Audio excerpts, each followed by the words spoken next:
Merci. Tout d'abord, je tiens à remercier les organisateurs de cette invitation.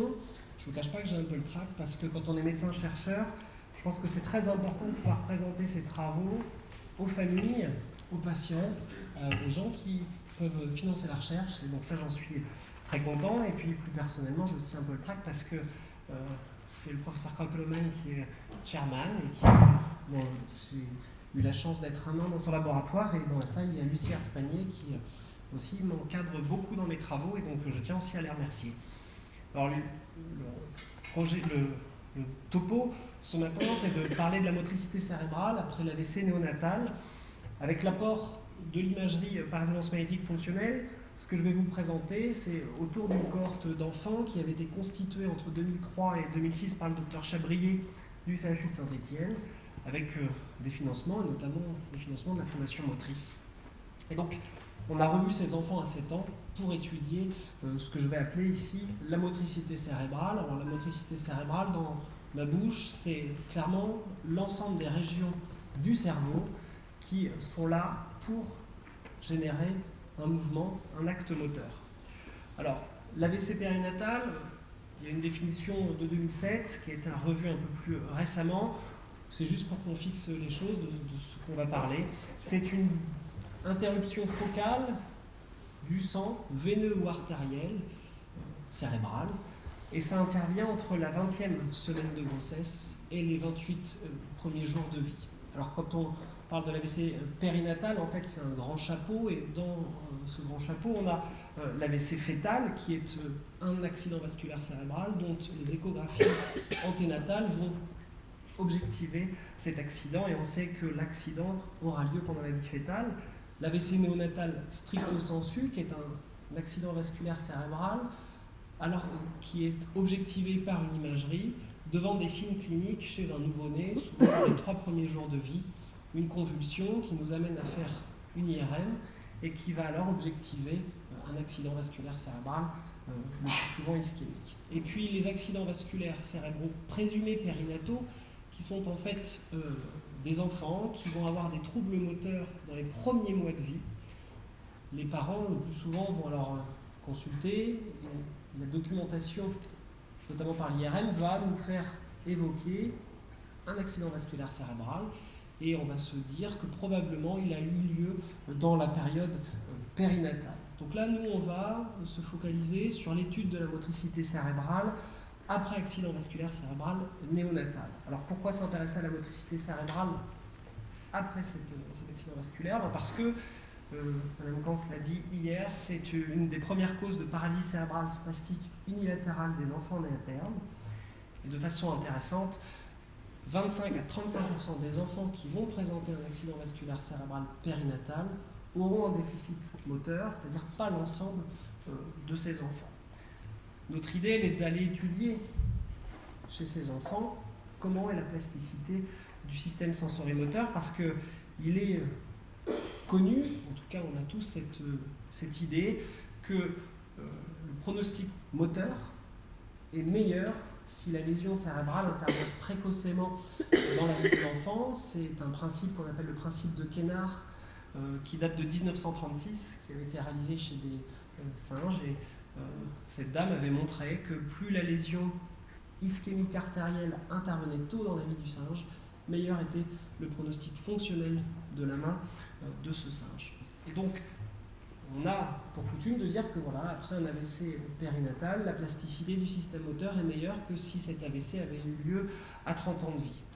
Donc la question de ce topo est quelle est la motricité, la réorganisation du système sensorimoteur chez ces enfants, et puis ensuite on verra s'il existe des déterminants anatomiques de cette motricité cérébrale. Alors j'en reviens juste, avant d'aller plus loin dans ce qu'on a pu montrer, sur 2 cas qui ont été évoqués déjà 2 fois de réorganisation du système moteur chez les enfants ayant une lésion cérébrale précoce, chez les enfants ayant une paralysie cérébrale. Dans un premier cas, lorsque l'on va faire une stimulation magnétique transcrânienne du cortex sain, on va obtenir au niveau des 2 mains une activité musculaire. Cette donnée nous montre clairement que le cortex moteur sain prend en charge les 2 mains. Il y a donc un faisceau pyramidal qui prend en charge la main saine, mais aussi un faisceau pyramidal direct qui prend en charge la main parétique.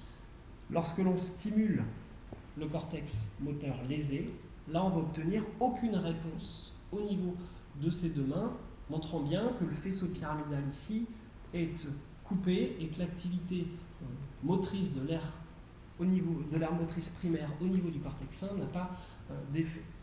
Ce cas de figure est un cas de figure qu'on voit le plus fréquemment, et comme l'a dit le professeur Krakoloman hier, dans les lésions périventriculaires du 3e trimestre de grossesse, avec une réorganisation qu'on va appeler ipsilatérale. Il n'a encore jamais été décrit chez l'adulte, après une lésion chez l'adulte, cette réorganisation, et on considère que cette réorganisation ipsilatérale, et on verra pourquoi, est spécifique après une lésion cérébrale précoce, donc spécifique dans le cadre des paralysies cérébrales. Alors, il faut bien modérer le propos. Tous les enfants qui ont une lésion cérébrale au moment du 3e trimestre de grossesse et qui emportent le faisceau pyramidal n'ont pas tous cette réorganisation. Alors, tous les centres de rééducation n'ont pas de stimulation électrique transcrânienne, malheureusement, et donc on a quelques éléments cliniques qui nous permettent de considérer que lorsqu'on est devant un enfant qui a une paralysie cérébrale unilatérale, celui-ci a une réorganisation ipsilatérale. En effet, lorsque on examine l'enfant qui a une réorganisation ipsilatérale, sa main saine présente des mouvements miroirs à l'identique de sa main parétique. Et il faut aussi tempérer cette plasticité parce qu'il n'a jamais été montré que cette réorganisation ipsilatérale était tout le temps complètement efficace. On n'a pas montré d'enfants ayant une main entre guillemets parétique saine, très performante, alors qu'ils ont une réorganisation ipsilatérale.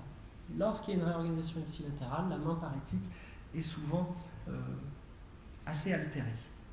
Et puis il y a un deuxième cas de figure, qui est un cas de figure plus classique. Lorsqu'on fait la même chose, une stimulation magnétique du cortex moteur sain, on obtient dans la main contralatérale une activité musculaire, mais pas d'activité musculaire dans la main parétique. Et lorsqu'on stimule le cortex moteur lésé, on a une activité dans la main parétique. Il y a donc ici une organisation qu'on appelle contralatérale. Cette réorganisation contralatérale, elle est classique et elle est comme vue chez l'adulte après un AVC de l'artère cérébrale moyenne. Et c'est le cas le plus fréquent dans les infarctus de l'artère cérébrale moyenne périnataux. Alors, comment ça s'explique ? Eh bien, en fait, des données du développement nous montrent que pendant la vie fœtale, le cortex moteur droit, par exemple, prend en charge les deux mains avec un faisceau contralatéral et un faisceau direct. Et puis, pendant la vie fœtale, notamment aux alentours du 3e trimestre, petit à petit, le faisceau corticospinal direct en pointillé commence à disparaître. Et au moment de la naissance, et quelques mois après la naissance, eh bien, on a un cortex moteur qui a plus qu'une seule projection contralatérale et le faisceau direct ayant quasiment tout disparu. Alors, ça a été dit juste avant, le faisceau pyramidal est l'un des faisceaux qui est le plus mature au moment de la naissance, et c'est celui qui mature le plus vite.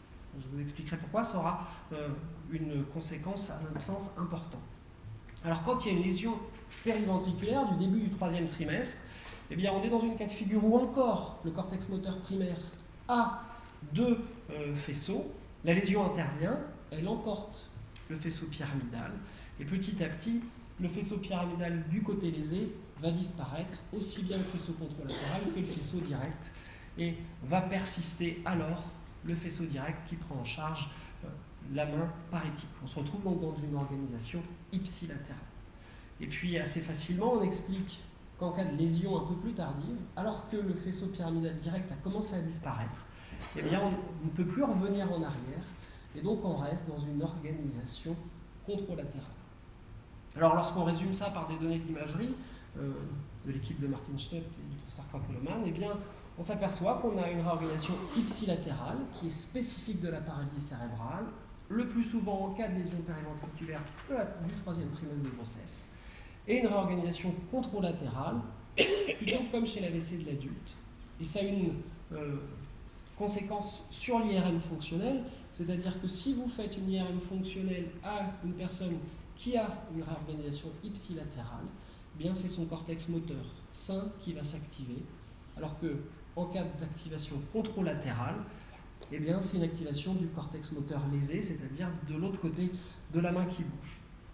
Alors nous, on va maintenant s'intéresser à notre cohorte d'AVC néonataux symptomatiques avec cette première question: comment est la motricité cérébrale chez ces enfants? Alors on a pendant 3 ans fait l'acquisition à Neurospin, dans l'unité UNIAC, d'enfants de 7 ans qui ont tous été suivis pour avoir fait un accident vasculaire cérébral néonatal symptomatique. On les a, et comme a dit M. Van Bogart juste avant, c'est pas toujours facile de mettre un enfant dans une IRM.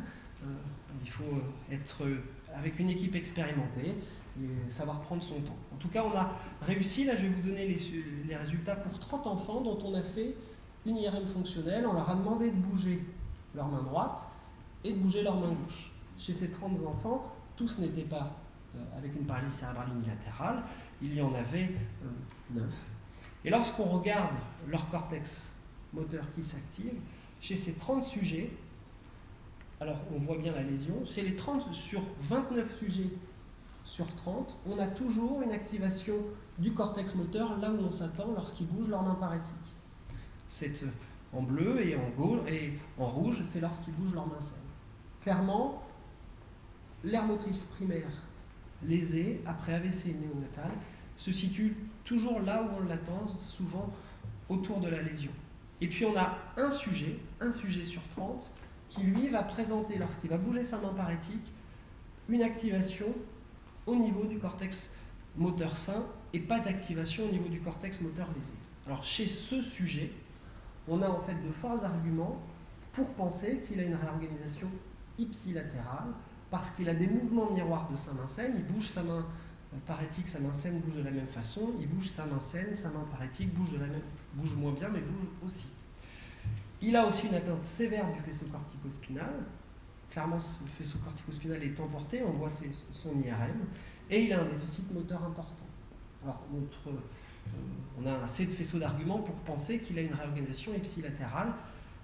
Simplement, on n'a pas fait chez ce sujet-là une stimulation magnétique transcrânienne. Il faudrait pouvoir le confirmer par cette technique. Donc, la première donnée, elle confirme ce que je vous ai dit avant, c'est que la réorganisation ipsilatérale après un AVC néonatal, c'est très peu fréquent, c'est 1 sur 30 de notre cohorte, et on le comprend bien, puisque au moment de l'AVC néonatal, eh bien, le faisceau pyramidal a déjà trop maturé pour revenir en arrière. Alors maintenant, on va s'intéresser à quelles sont les régions cérébrales qui pourraient être statistiquement liées à la paralysie cérébrale après un accident vasculaire cérébral néonatal. Alors on a une première possibilité, c'est de réunir autour d'une table, et là on a maintenant 38 sujets, puisqu'il y a des enfants dont on a réussi à faire que l'IRM anatomique et pas l'IRM de fonction, c'est pour ça qu'on a un peu plus de sujets. On réunit autour de la table et autour des IRM des radiologues, des neuropédiatres, des médecins de rééducation pédiatrique qui ont l'habitude, et puis on classe les lésions. On s'aperçoit juste avec cette vision que chez 16 sujets qui n'ont pas d'atteinte de leur système moteur, eh bien, il n'y a pas de raison qu'ils aient de paralysie cérébrale. Clairement dire que s'il n'y a pas d'atteinte au niveau des régions motrices, il n'y a pas de raison de faire une paralysie cérébrale. Alors, ça enfonce une porte ouverte, mais je pense que c'est important de le dire. Et puis, on montre aussi que les 7 sujets qui ont une atteinte de la capsule interne, eh bien, eux, ils ont tous une paralysie cérébrale unilatérale. Quand vous avez une atteinte du faisceau pyramidal, vous avez une paralysie cérébrale. Et de la même façon, quand vous avez une atteinte très étendue du système moteur cortical, là aussi, vous avez beaucoup plus de chances d'avoir une paralysie cérébrale unilatérale. Alors maintenant que je vous donne ces données, on peut se dire, mais statistiquement, qu'est-ce que ça donne? Eh bien, il y a une technique qu'on appelle le VSLM qui va nous permettre d'associer statistiquement chaque lésion au statut clinique. Est-ce qu'il y a une paralysie cérébrale ou non en lien avec cette lésion? Donc, on contourne chez nos 38 sujets les lésions à la main, on fait une cartographie statistique, et puis on va diviser entre, ici il y a une paralysie cérébrale pour 14 sujets, et ici il n'y a pas de paralysie cérébrale. Quand on fait ça, on montre une carte statistique. Les régions en rouge apparaissent les plus corrélées à la présence de paralysie cérébrale. Les régions en vert, elles sont aussi corrélées, mais un peu moins. Puis toutes les régions qui ne sont pas colorées, elles ne sont pas liées à la paralysie cérébrale. Et on s'aperçoit une donnée qui nous intéresse. Alors clairement, c'est si vous avez une atteinte, ça confirme ce qu'on avait dit en radio, si vous avez une atteinte étendue du système moteur, ben, vous avez une paralysie cérébrale unilatérale. Et puis une région qui nous apparaît intéressante chez ces enfants à 7 ans de leur AVC, c'est ceux qui ont une atteinte du centre semi-ovalé, là où passent les fibres de la substance blanche du faisceau pyramidal. Eh bien, cette région, elle apparaît très liée à la présence de paralysie cérébrale unilatérale.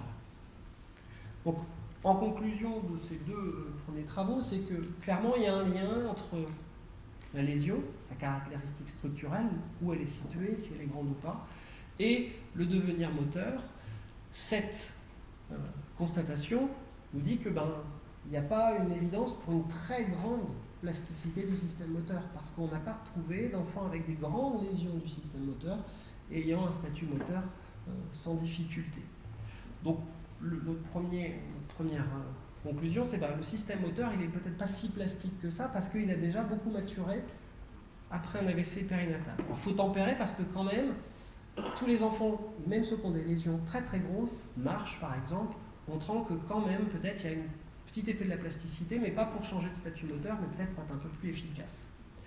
Et puis, la deuxième conclusion, c'est qu'après un AVC néonatal, il n'y a pas beaucoup de place pour la réorganisation ipsilatérale du faisceau pyramidal, du fait probablement de la maturation du faisceau pyramidal qui est plus rapide.